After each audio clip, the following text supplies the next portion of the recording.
Hello বন্ধুরা, সুবলয় রান্নাঘরে আপনাদের স্বাগত। আজকে বানাবো আমি সর্ষে ইলিশ। সর্ষে ইলিশ বানাবার জন্য লাগছে, আমি রেখেছি 5 পিস ইলিশ মাছ, কাঁচা লঙ্কা, তিন চামচ নিয়েছি কালো সর্ষে, আর হলুদ গুঁড়ো, লবণ, শুকনো লঙ্কা গুঁড়ো আর কালো জিরে। এটা সাদা সর্ষে দিয়েও করা যায়, কিন্তু কালো সর্ষে দিয়ে করলে একটু স্বাদটা ভালো হয়। তো আমি উনুনে কড়া চাপিয়ে দিচ্ছি আমি সর্ষে তেল।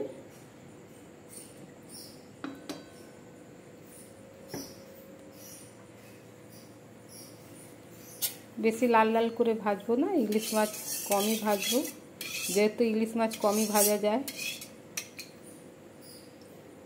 আমি সর্ষে ইলিশ করবো বলে আমি একটু হালকাই ভাজবো।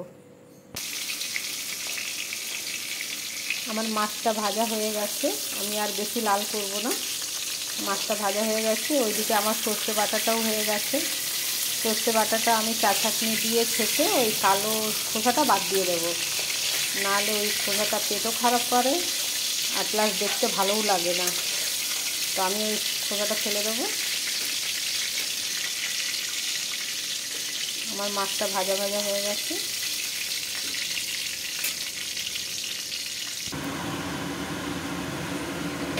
একটা কড়া বসিয়ে দিয়েছি, ফ্রাই প্যান, ওতে দিয়েছি সর্ষের তেল, দেবো কাঁচা লঙ্কা চেরা, কালো জিরে,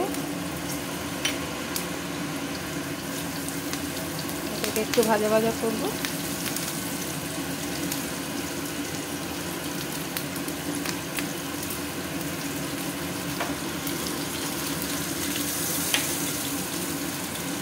ভাজা ভাজা হয়ে গেল বন্ধুরা। ওইদিকে আমি সর্ষের খোসাটা বাদ দিয়ে দিয়েছি, ছাঁকনি দিয়ে ছেলে দিয়ে দেবো লাল লঙ্কা গুঁড়ো। গ্যাসটা কমিয়ে দেবো, নাহলে মশলাটা আমার পুড়ে যাবে।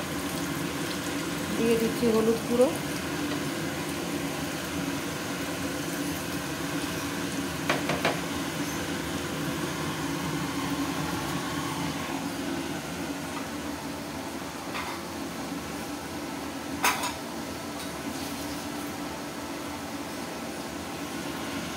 দেবো সামান্য অল্প জল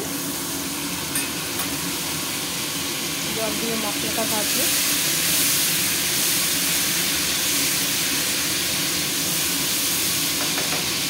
লবণ অল্প দেবো, কেন কি আমি যখন সর্ষে বেটেছি আমি লবণ দিয়েছি, আর মাছ ভাজার সময় লবণ দিয়েছিলাম, ওই জন্য আমি লবণ অল্পই দিয়েছি।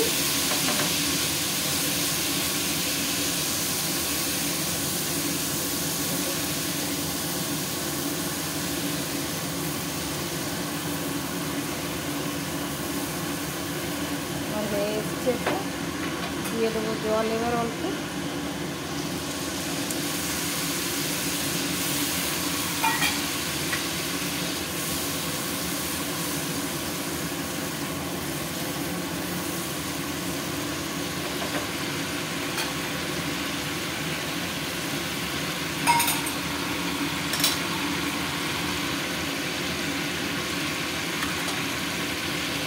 এবার দিয়ে দেবো মাছ, গ্যাসটা কমিয়ে রাখছি, মাছ দিলাম, একটু মাছটা উলট পালট করে দেবো।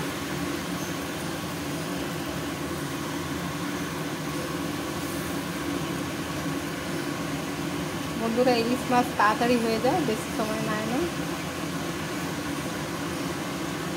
যেহেতু কোনো সবজি দিয়ে নিয়েছে বলে আমি এটা তাড়াতাড়ি নামিয়ে নেবো, 5 মিনিটের মতন ফোটাবো।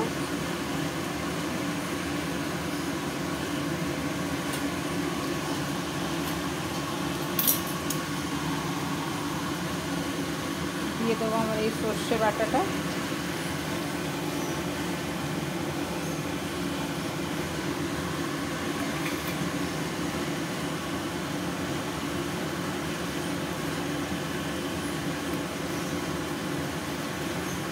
আমি চুলার আঁচটা একটু কমিয়ে দিচ্ছি যাতে ফুটে যায়। আমার ইলিশ মাছটা রেডি হয়ে গেছে, এবার আমি একটা পাত্রে ঢেলে নেব। আমার ইলিশ মাছটা রেডি হয়ে গেছে, কটা কাঁচা লঙ্কা দিয়ে দেবো ওপর থেকে, আর দিয়ে দেবো 2 চামচ সর্ষের তেল, কাঁচা সর্ষের তেল। এতে স্বাদ খুব ভালো আসে। আমার রেডি হয়ে গেছে বন্ধুরা ইলিশ মাছ। যদি আপনাদের এই রেসিপিটা ভালো লেগে থাকে তাহলে প্লিজ কমেন্ট, সাবস্ক্রাইব করবেন, শেয়ারও করবেন। ধন্যবাদ।